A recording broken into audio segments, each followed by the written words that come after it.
Welcome to the Real Film Nerds Podcast.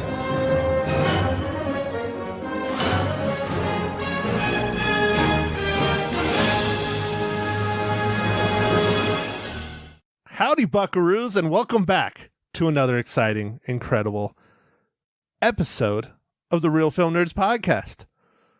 For today's episode 174, we finish out our summer retrospective on Back to the Future with Back to the Future Part 3.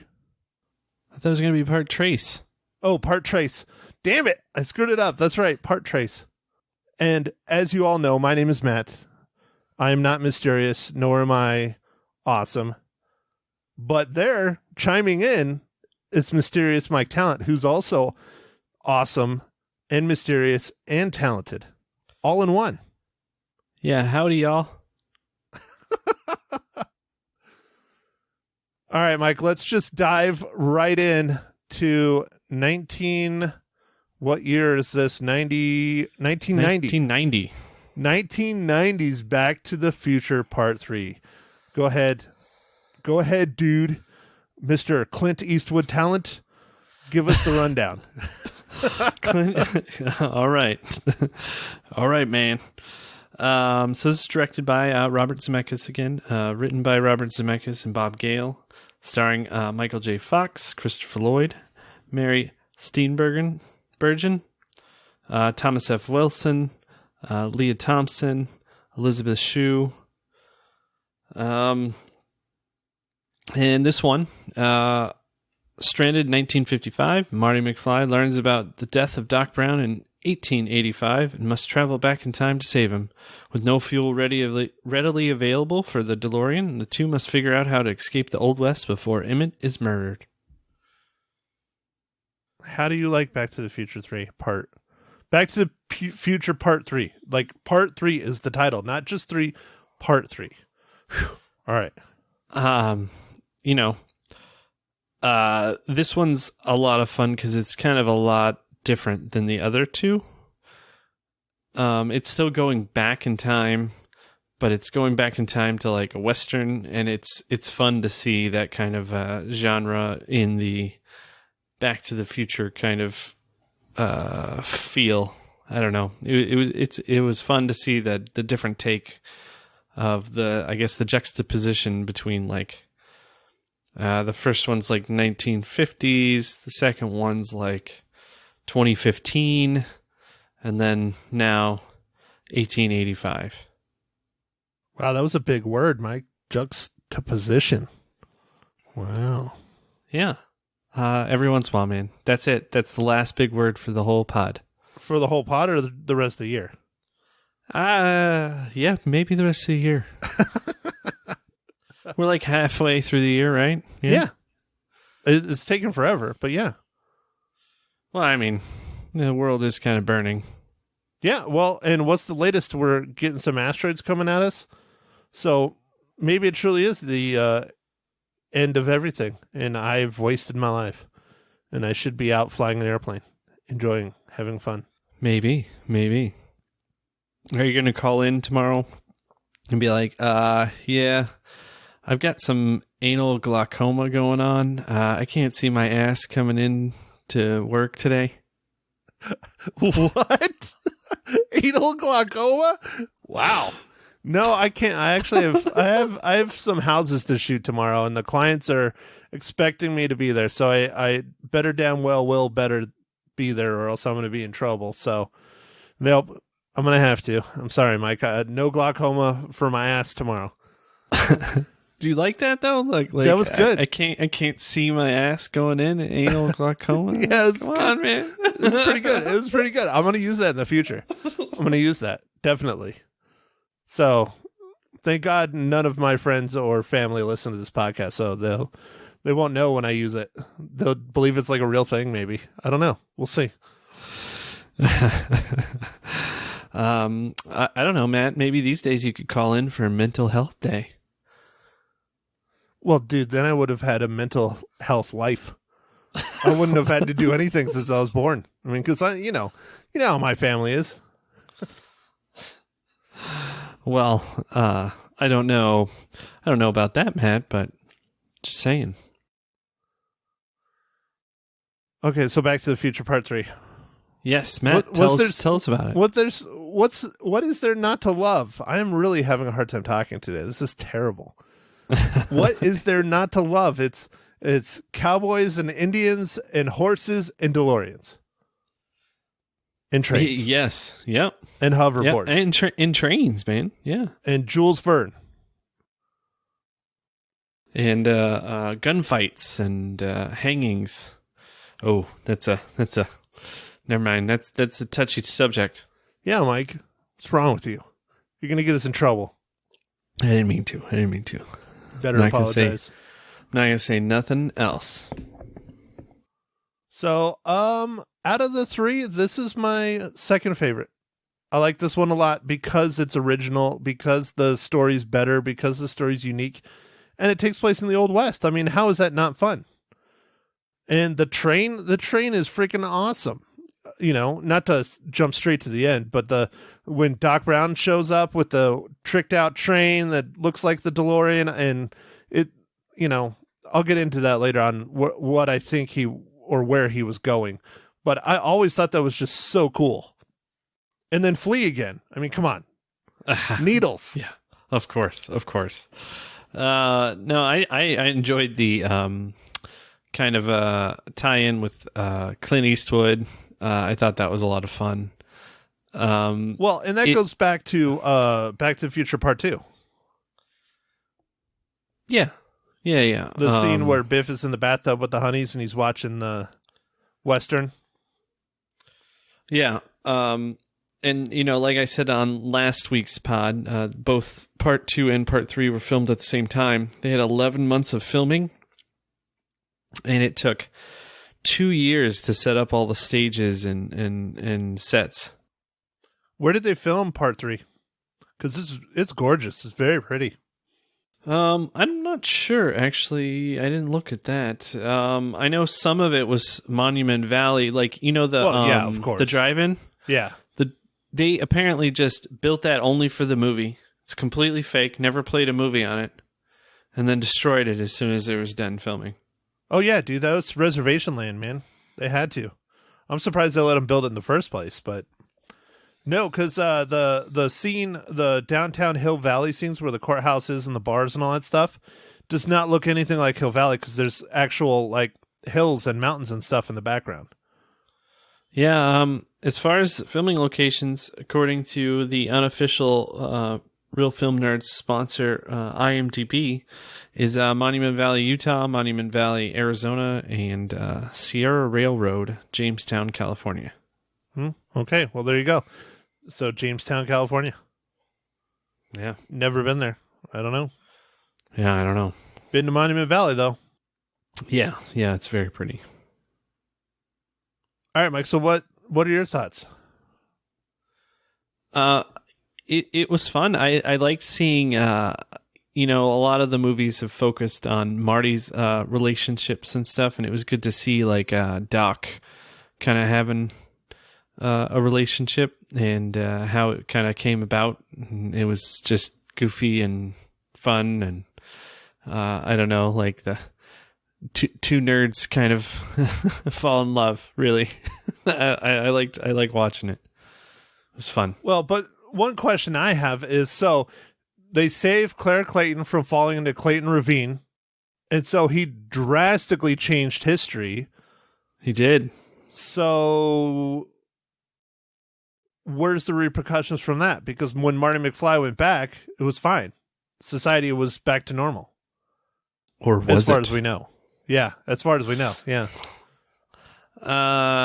You know, you're right, man. I don't know. It's like the whole what is it? What do they call that? Like the butterfly effect or whatever?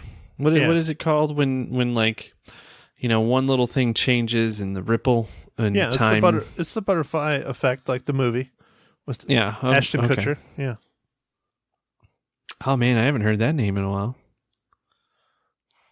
But see, I kind of think that what Doc did was he stayed in there, built the time machine train, and then like got out of there maybe went back in time to the day like he came there, and I don't know. I'm trying to figure that out, but Oh, dude, something. no, easy, man, easy. I bet what they did is, so instead of it being named after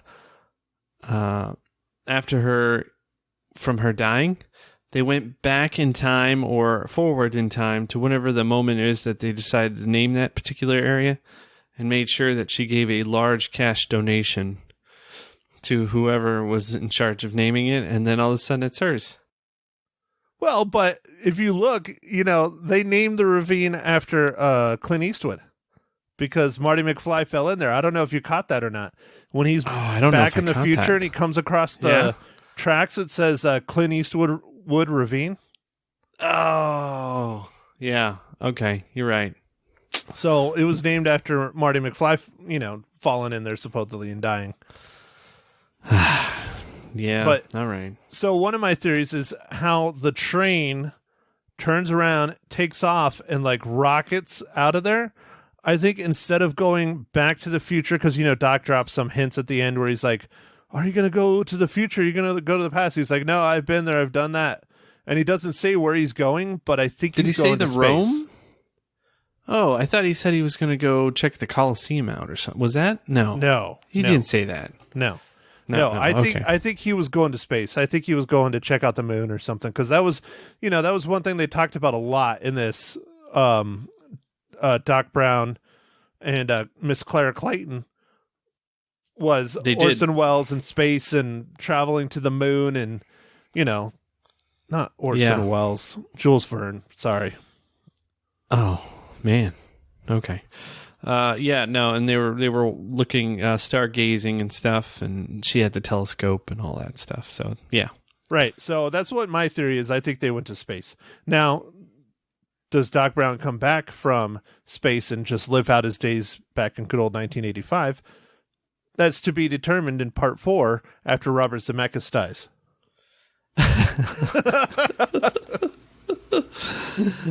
Gotcha. But no, I really like this one. It's not my favorite of the 3, but it's a good one. It's a lot of fun just because it's so much different than the other 2. Yeah, I like seeing Thomas F. Wilson as not Biff, but as like Mad Dog.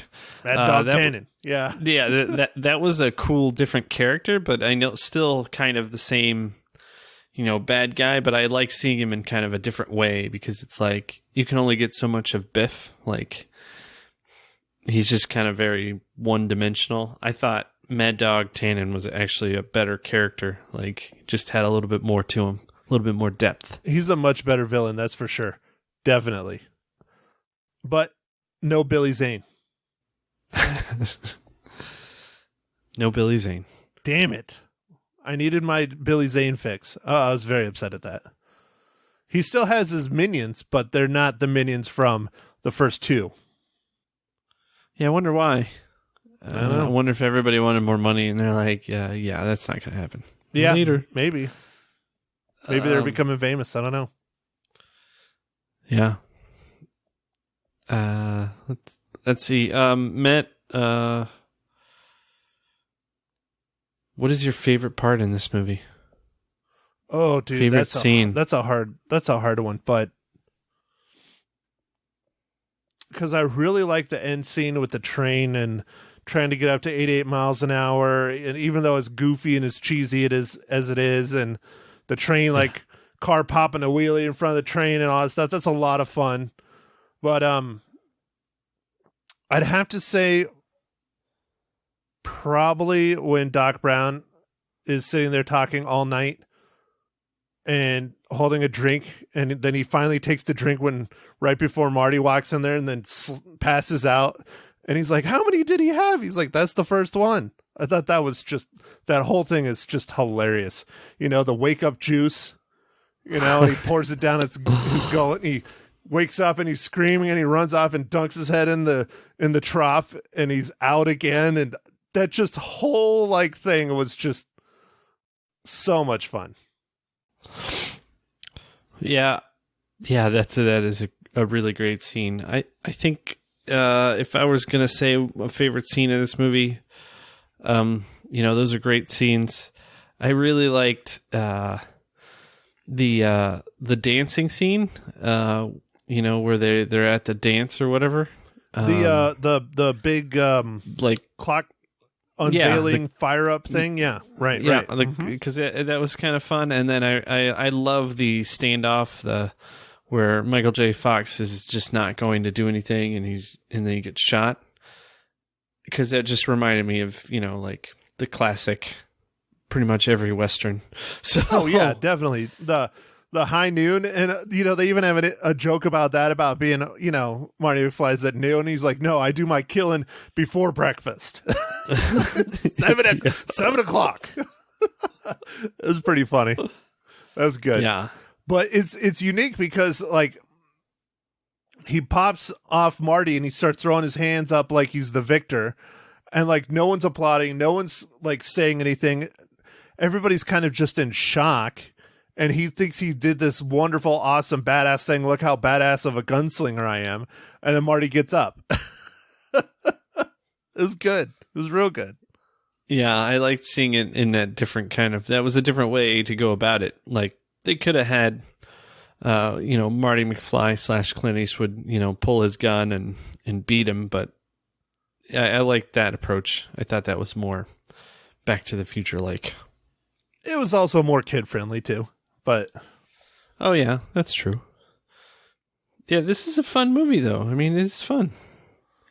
It's ridiculous, but it's fun. I don't know. I feel like they don't make. I mean, I guess I sound like an old man now, but it just doesn't seem like they make as many fun movies as they used to. It's because you are an old man, Mike.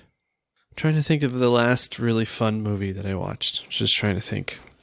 Well, the problem is the fun ones today, they almost push the level of slapstick too far. It's either super slapsticky or it's not, or it's too serious in some ways. It's not kind of a nice, even little divide like this, or European Vacation, or Christmas Vacation, or, Superbad. That's another really fun movie, Yeah, Superbad was pretty fun. Superbad is pretty fun. I was just trying to think of a somewhat recent, good,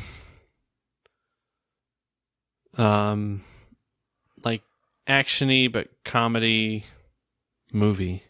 Well, I really liked Ready or Not. I thought that was a lot of fun, but it's not as yes. It's not as funny as something like this, and it's definitely not age appropriate for the youngsters.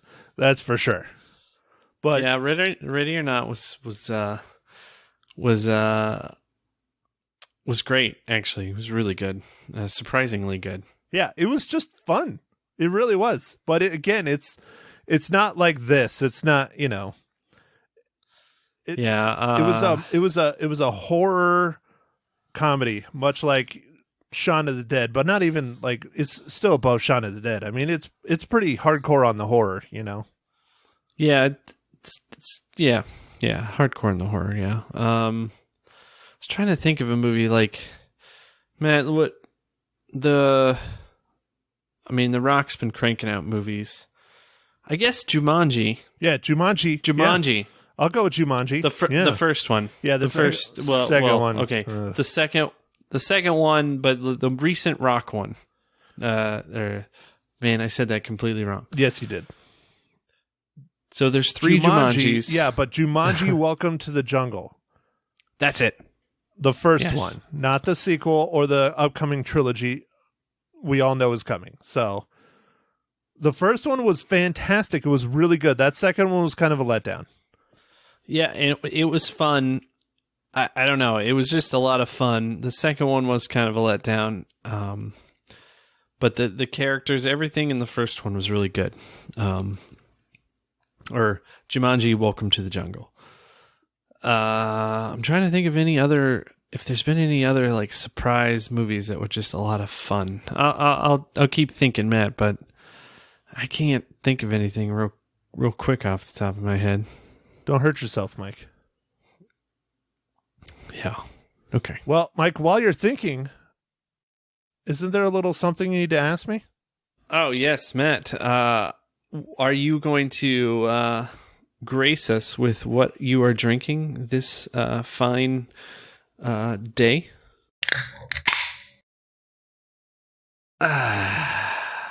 Well, that's an interesting way of putting it, Mike. But thanks for asking. In honor of Doc Brown, I am not drinking a Miller High Life for a third week in a row. Mike, what does this look like to you? Bourbon? I don't know. It's a nice glass of whiskey for Oh, Doc okay. Brown. It is. Yeah. I guess you would call it more of a wussy whiskey, but it's actually pretty good. It's just straight with ice. Jim Beam vanilla. Oh, Little vanilla beam. Yeah. Vanilla Beam, huh? Okay. All right. Is it on sale again? No, but I got it a few weeks ago to mix with some Coke, and I drank the Coke before I drank the whiskey. So Oh, all right. doesn't need Well, it, but I was thinking like I'll get regular Coke and vanilla whiskey, and I'll put it together, and I'll have a vanilla Coke and whiskey. There you go, man. And now it's There just you go. vanilla whiskey. It's tasty though. It's a pretty good whiskey because it's not, Jim Beam technically makes bourbon, but bourbon is not to go off, but is very specific, and you can't call something like this, especially flavored, a bourbon. So it's just a whiskey, but it's a good whiskey. All right, Mike. So what beer are you drinking today, sir? So, at the local grocery store, they happen to have a sale going on. So, the wife got me some good stuff. She got me Sierra Nevada Pale Ale. Nice, dude. I don't think you've had a pale ale in a while. At least not Yeah. on here. Yeah. So, I remember, Matt, your roommate in college drank these like there was no tomorrow. And I tried it and I was like, oh, I don't like it. Oh, I always thought it was pretty good. The one that I wasn't a super huge fan of that he would get when they were in season was Bigfoot. Oh yeah, Bigfoot is it's like very strong and they're okay. It's like a what do they call it? Barley wine? Yeah. I was never a super huge fan of the Bigfoot, but the pale ales, I didn't mind those. Especially when I was out of beer in my fridge. Now, my other roommate that was in that room, his friend from high school, he drank Keystone Light was his go-to, and if that was in there, nope, I would go and get a glass of water. Oh man, come on, man! Keystone Light. Yeah, we used to get down on some Keystones. They're cheap, man. I know. I drank my fair share of Stones as they, had that one marketing campaign, but they're not. It's not a good beer. I'm sorry, it is not a good beer. No, it's not good. No, it's like well, I mean, college. Why did we drink Steel Reserve? Ugh. Fair enough. It's cheap. Well, That's why. and that was when I first found out about Samuel Adams Oktoberfest, and that when end of the season comes on Oktoberfest, they throw it all on half price. And so we bought cases of that stuff and just stocked it up in the room. We drank it for the rest of the year. We drank so much Holy Oktoberfest. It was moly, great. man. You just went and got as much as you could. We yeah. had an entire shopping cart full of Oktoberfest. It was great. Like, you guys got a party? No, this is just for tomorrow. Well, you remember what we did. You remember. You came down a couple times and stepped into the living room. I remember you were working on some wallpaper. Oh, we completed the wallpaper pretty quickly. A lot of that wallpaper was Oktoberfest. But you remember what the rule was though, right? It's been a long For time. every box of beer we got or 6-pack or whatever, we could only cut out one side. So say you had like 4 sides with logos and stuff, you couldn't do it. You only could do one side. Gotcha. You got to keep it fair. Right. And it still didn't take us long to fill up the entire thing. And then we got in so much freaking trouble on our last day in the dorms. I told you about that, right? No, I mean, I'm sure you did, Matt, but We took down all the boxes and put it in our shopping cart that we had in our room, wheeled it down to the courtyard, and spelled out our room number in the courtyard in the middle of the night because our RA, who lived next door, was on shift. So she was at the front desk all night. We went down there, we drank, and we were doing all kinds of stuff all night. Just literally all night. And I don't know, I think it was probably 4 o'clock in the morning or something. It was like right before her shift ended. And we spelled out our room in the courtyard, just huge with all the boxes. And she gets off shift and she comes straight to our room and pounds on the door. It was like the cops were there. You get out here and clean this shit up. We didn't answer the door. We refused to answer the door. She had to go clean it up. It was hilarious. God, we were troublemakers. It was bad. All right, enough about college. Man. All right. It was like 20 years ago, Mike. Shit, we're old. Oh, man, it was. All right, so I guess I'll ask my question since it's about that time as well. Speaking of time travel, do you do time travel in that? Yeah, let's go with that. All right. Speaking of time travel, Mike, how does Back to the Future Part 3 relate to the Marvel Cinematic Universe?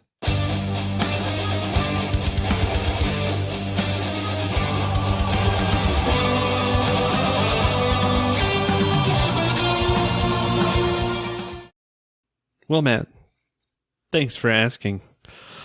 This week's MCU tie-in is Dennis S. Sanders.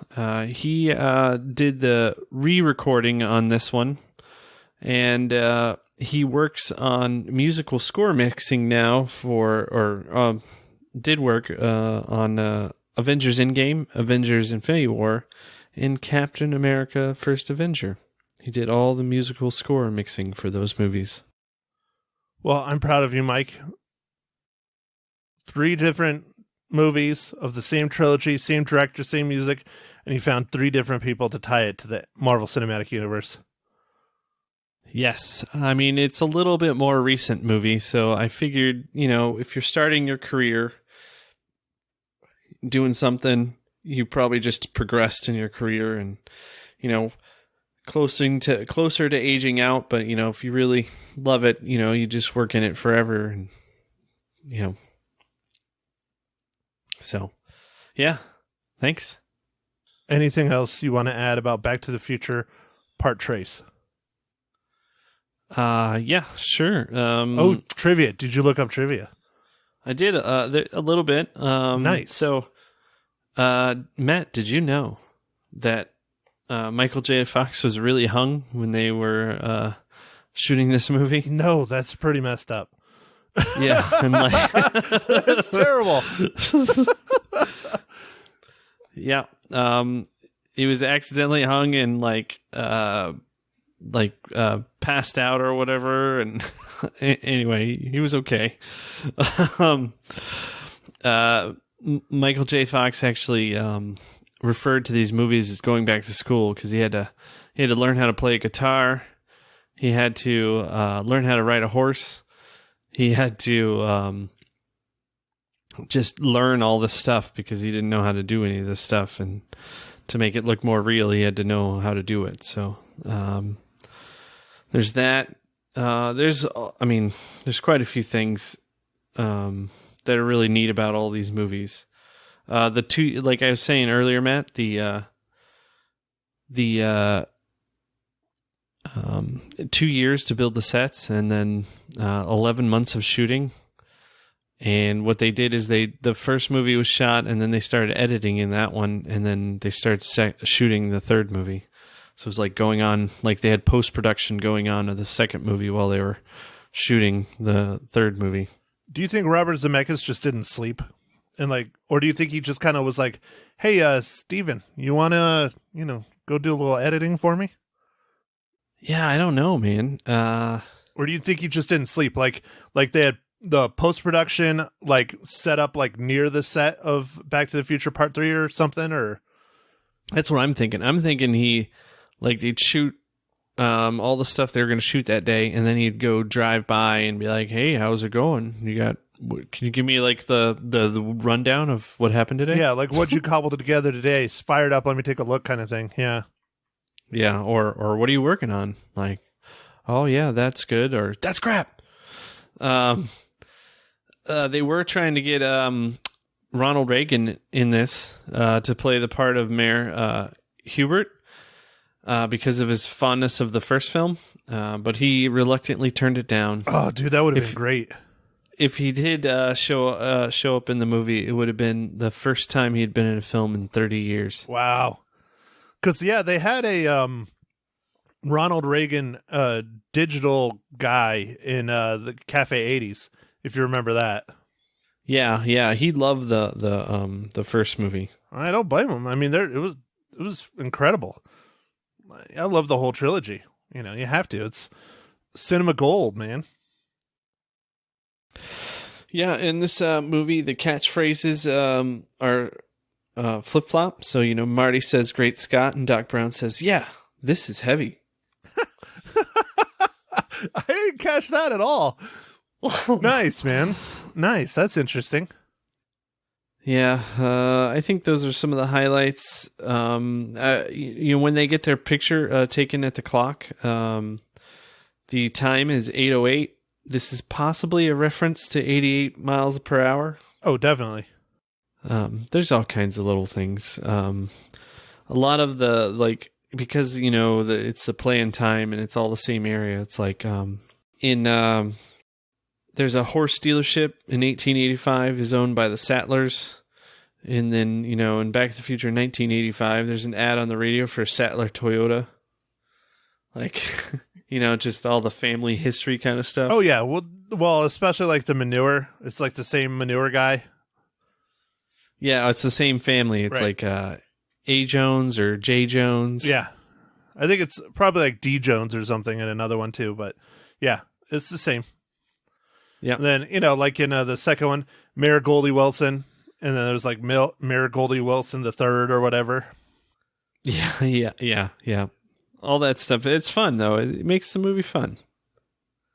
I think that's pretty much all the things that I saw of note. They did ask Clint Eastwood if they could use his name, and he was honored to to let them. He said he was tickled by the homage. Dude, he's a Western icon, man. Huge. I mean, even back he then, is. Yeah. You know, one of the greatest Westerns of all time, in my opinion, is Good, the Bad, the Ugly. So, love that movie. Yeah, that's a good one. That's a really good one. Super long, though, but it's a good one. Yeah. It is a good one. I like some of the other ones, like Pale Rider and Outlaw Josie Wales. Yeah. Yeah. So I think that's all I got, Matt. Do you have did you see any trivia, or is there anything else you would like to comment about? Nah, dude, I didn't look up any trivia. I'm sorry. I'm a slacker this time. I apologize. All right. Well, you know, this wraps up our summer movie retrospective. Hopefully everyone has watched these movies a million times, but if you haven't, you should at least watch them while they're on Netflix and just enjoy them, because this is fun. These are fun movies. It's a good time to raise your spirits with a fun, comedic, thought-provoking film. Or films. All three. Yeah, and time travel is tricky, and I think they did a pretty good job. You know, there's always going to be questions and, you know, perhaps editing mistakes and things, but man, I think they did a pretty good job with the overall. All right, Mike. So a pretty good job overall equates to 5 out of 5 reels for you? You know, Matt, I'm going to give this one 5 out of 5. Yeah. Really? Wow. Yeah, I like this one a lot. I am impressed, man. You've kicked my ass 2 out of the 3 times on this movie. We tied on the original, but I also like this one a lot. I have spoke about it a couple times in this already, that I think it is better than Back to the Future 2. I do not think it is quite as good as the original, but I like it because it's original and it's unique. The story's different. They expand on it. They add in a girlfriend for Doc, and they do some really fun, inventive, creative things in the Old West instead of your standard stereotypical Western ripoff. So I give it 4.5 out of 5 reels. Nice, Matt. Nice. So, Mike, you want to talk about what movie we're going to review next week? Because I know nothing about it other than it's a Disney movie on Disney+. Yes, Matt. We are going to be reviewing a movie called Artemis Fowl. And this movie is a movie that was slated to come out into the theaters, but then this virus thing came along and really kind of threw a wrench in really all of the theaters running and everything around the world. So Disney decided to put this straight to Disney Plus, and it comes out on Friday, June 12th. Yeah, June 12th, and we're going to review that and let you know what we think, and then also, I'm sure, talk about movie theaters going straight to video on demand. Dude, that's a good idea to talk about that, because you and I have had several articles where we've sent them back and forth to each other throughout this pandemic on what the movie theaters are doing and what they're thinking, and are they going, tits up, and are they going to come back, or are we going to have to sit 3 people in a giant theater so we don't get, social distancing and all that crap? That'll be a good discussion. That might be a long one. I'm going to have to look up some articles, Mike. Yeah, especially with, I know some areas are starting to open up and some theaters are threatening to either close or open, like some might not ever come back. It's all over the place, and, literally the biggest movie chain on the face of this planet is threatening to shut down, that they can't survive this, which I don't understand, but. Well, Matt, we will talk about that next week. I have some ideas of what's going on with them, but wow. I'm looking forward to it, Mike. I'm looking forward to it. It'll be fun. Well, not fun, but it'll be interesting. Let's go with interesting. Yeah, because the demise of an industry is not fun. That's horrible. I know. I've been in one where it died. So, but last little bit from me here is I was on the radio again today. So I talked about Back to the Future 2 and Back to the Future 3 on the radio for about 4.5 minutes. So you will have my review from Magic 99.1 with Lisa live and local after the podcast. So stick around if you want to hear that. All right, man. Awesome. I know last week you said you skipped it, so it wasn't on there. But well, Lisa texted me early in the morning when she got in about 4. So I was, of course, wide awake.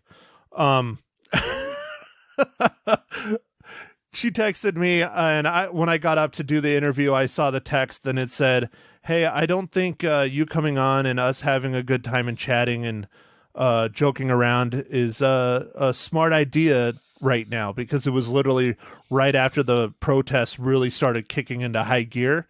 And so I think it was more of a somber, like, let's kind of just play music and not have fun. I don't even think she did trivia. That was her call. It's her show. So, but I'm back for now. So until I upset her or those meteors hit the planet and we all die like the dinosaurs. Ah, exactly. All right, Mike. Well, I'm good, man. I'm good. Go watch Back to the Future. Enjoy it. Love it. I'm sure they'll remake it, but in our lifetimes, hopefully not. But see you all next week. Mike, take us out. Thanks for listening, everybody. And, go out and watch as many movies as you can. Check us out on the socials, Facebook, Twitter, whatever, maybe we'll start getting Matt to do a Twitch stream or something. I don't know. He loves just spending time. Yeah, I'm going to do a Twitch stream. I'll do a Twitch stream if you do Snapdick. Oh, all right. Well, never mind. There you go. If I got to do more social media, I'm going to make you do at least one. All right. Well, on that note, goodbye, everybody, and catch us next week for Artemis Fowl. Thank you for listening to The Real Film Nerds. Now, don't forget to follow us on Facebook, Twitter, and Instagram at Real Film Nerds. Now, go out and catch a movie.